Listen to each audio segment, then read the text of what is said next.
Belong करती हूँ।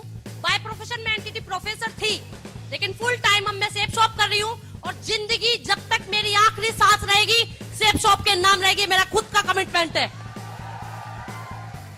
Thank you. Starting में जब हमने बिजनेस को किया था तो संदीप सर ने अभी बताया कि लोग ये कह रहे थे कि फोन नहीं उठाएंगे। लोगों ने ऐसा ही किया, फोन भी नहीं उठाया।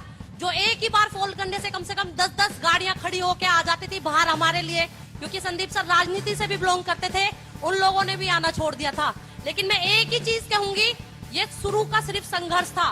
43 लोगों को हम दोनों ने प्लान दिखाया था स्टार्टिंग में, लेकिन आज 43 लोगों में से 19 लोगों की ज्वाइनिंग हमारे साथ आई थी और 19 लोगों में से 1000 का कारवां आज हमारे साथ खड़ा है। और एक चीज और मैं कहना चाहूंगी, लोग ये बातें कहते हैं कि परिवार छूट जाता है, रिश्तेदार छूट जाते हैं। आज मैं खुले मन से ये कह रही हूं, परिवार तो दूसरा ऐसा बन जाता है, इस कलयुग में भी सतयुग वाला माहौल मिल जाता है इस सेफ शॉप के अंदर। हम 3 बहनों के एक ही भाई है। पहले बड़ी परेशानी होती थी कि एक भाई है, एक भाई है, एक भाई है। यहाँ पे सुरजीत भैया जैसे तो बड़े भाई मिले और हजारों भाई ऐसे मिल गए कि एक बार कोई मुझे तू तो कह के देखे, दुनिया को बिल्कुल राख न मिला दे तो बात रही। ऐसे भाई और बहन मिल गए। मैं एक ही चीज कहना चाहूंगी, जो यहाँ पे लेडीज बैठी हैं वो सिस्टम पे विश्वास करें। यहाँ पे सिर्फ एक ही चीज सिखाई जाती है कि जो भाई है वो परिवार को देखे, माँ बाप को देखे, भाई बहनों को देखे। जिसकी शादी हो चुकी है वो अपने बच्चों को भी देखे, अपनी वाइफ को भी देखे। यहाँ के संस्कार इतने अच्छे हैं। हर एक आदमी संपूर्ण नहीं होता, लेकिन मैं दावे से कहती हूँ, जो सेफ शॉप दिल से 3 साल कर ले वो संपूर्ण होगा, संपूर्ण होगा।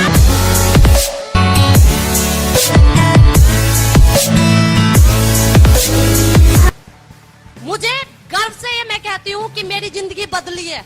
हमारी पहले की जिंदगी में और आज की जिंदगी में धरती आसमान का फर्क है। पहले भी हम समाज सेवा में रहते थे, लेकिन आज जो लोग हमारे साथ जुड़े हुए हैं ना, वो कुर्सी खाली भी हो गई ना। कहते हैं ना कि राजनीति के साथ, यदि नेता के साथ क्या होता है, 5 साल बाद कुर्सी चेंज, लोग चेंज। यस और नो?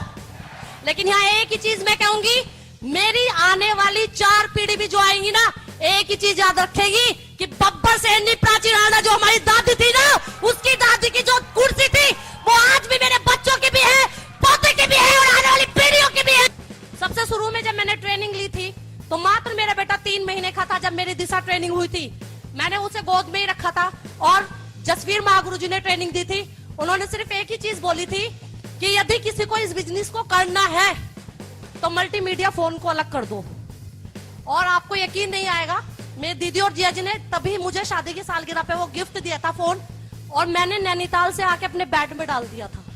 और तब से मैं बहुत छोटा फोन चला रही थी। मैंने खुद से कमिटमेंट किया था कि जब मैं टोपाज बन जाऊंगी तब मैं 10-15 हजार का फोन लूंगी। और ये बात कल और परसों में ही साबित है कि मैं एमरेड टोपाज बन गई। अब लूंगी मल्टीमीडिया फोन। जब मैंने पहली दिशा ट्रेनिंग ली थी तो मैंने ये सोचा था कि जब मैं दिशा ट्रेनिंग अगली बार लूंगी तो पल बन के लूंगी, और मैं पल ही बनी और मैं वहां गई। और अब की बार जो मैं दिशा ट्रेनिंग लूंगी वो खुद कमिटमेंट में वहां पे करके आई थी, जहां हमारी अब की बार हुई थी। सब कहां पे हुई थी? जयपुर में हुई थी। जयपुर में मैं कमिटमेंट करके आई थी कि जब मैं अगली दिशा ट्रेनिंग में आऊंगी, कहीं भी हो, एमरेड लेवल पे आऊंगी और मैं वो ही जाऊंगी, एमरेड बन के ही दिशा ट्रेनिंग लूंगी। आने वाली 31 दिसंबर 2019 जब खत्म होगा और 1 जनवरी 2020 का जब सूर्योदय होगा, प्राची राणा की आईडी पे